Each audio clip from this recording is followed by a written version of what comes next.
Nouvelle Haïti, Nouvelle Haïti, Nouvelle Haïti.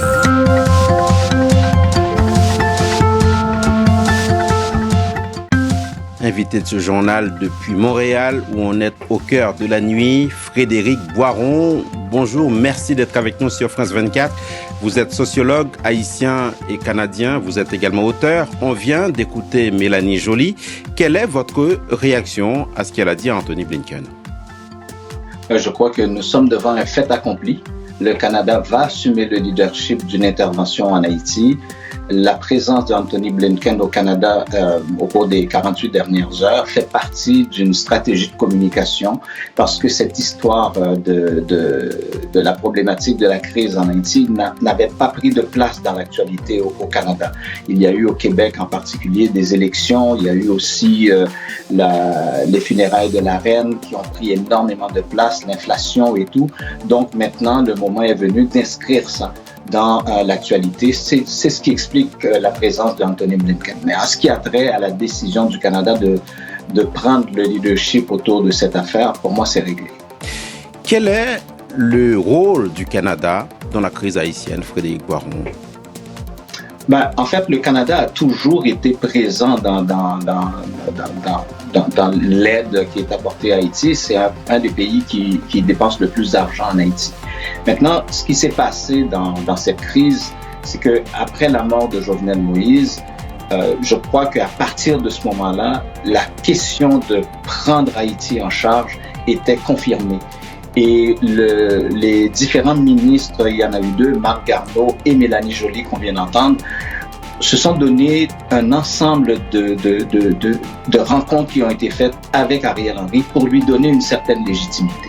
Je dis ça parce que la Constitution haïtienne, l'article 149 de la Constitution haïtienne dit que celui qui remplace un président, dans ce cas-ci un président qui est assassiné, a 90 jours pour organiser des élections. Donc, après 90 jours, donc après 3 mois, Ariel Henry tombe dans l'illégitimité.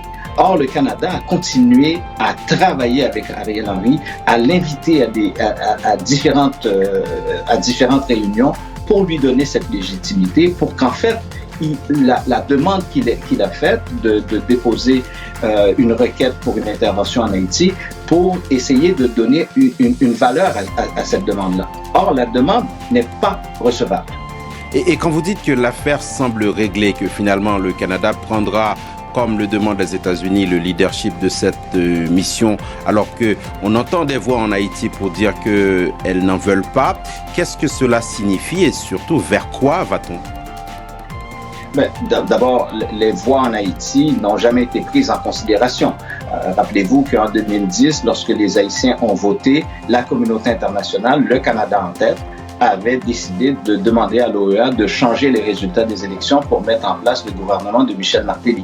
Donc, on n'a pas l'habitude d'écouter les voix des Haïtiens. Et si on voulait écouter les voix des Haïtiens, il y a des solutions haïtiennes qui ont été proposées à cette crise. Mais le Canada n'a pas pris le temps d'écouter ces solutions-là parce qu'ils avaient fait le choix d'aller vers cette direction-là qui est celle d'amener Ariel Henry à faire cette demande. Cette demande qui n'est pas une demande d'ailleurs, une requête qu'il a déposée à l'ONU pour demander une intervention militaire, mais avant lui, Pamela White, qui est l'ancienne ambassadrice en Haïti, Luis Almagro, qui est le secrétaire général de l'OEA, avaient eux-mêmes dit que c'est ce que Haïti demandait. Frédéric Boiron, à chaque fois, pardonnez-moi, que Haïti se retrouve dans une situation catastrophique, c'est chose absolument récurrente, les regards se tournent vers les Haïtiens qui vivent à l'étranger. Comment, justement, ceux qui, comme vous, vivent à l'étranger peuvent aider le pays à sortir de ce type de situation, à également peser peut-être sur les diplomaties de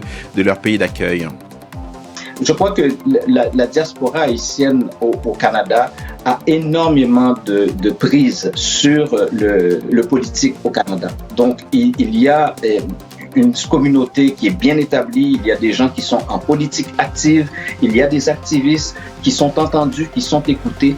Et moi, je dis à la diaspora haïtienne de Montréal que leur rôle devant ce fait accompli, leur rôle devra être d'être des agents de surveillance de l'intervention que le Canada va faire en Haïti. Donc, cette communauté-là a cette obligation vis-à-vis les personnes qui vivent en Haïti.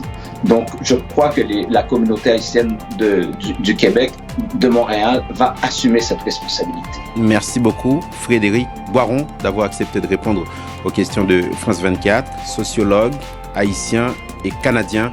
Merci beaucoup. Avec plaisir. Breaking news, Nouvelle Haïti, Nouvelle Haïti.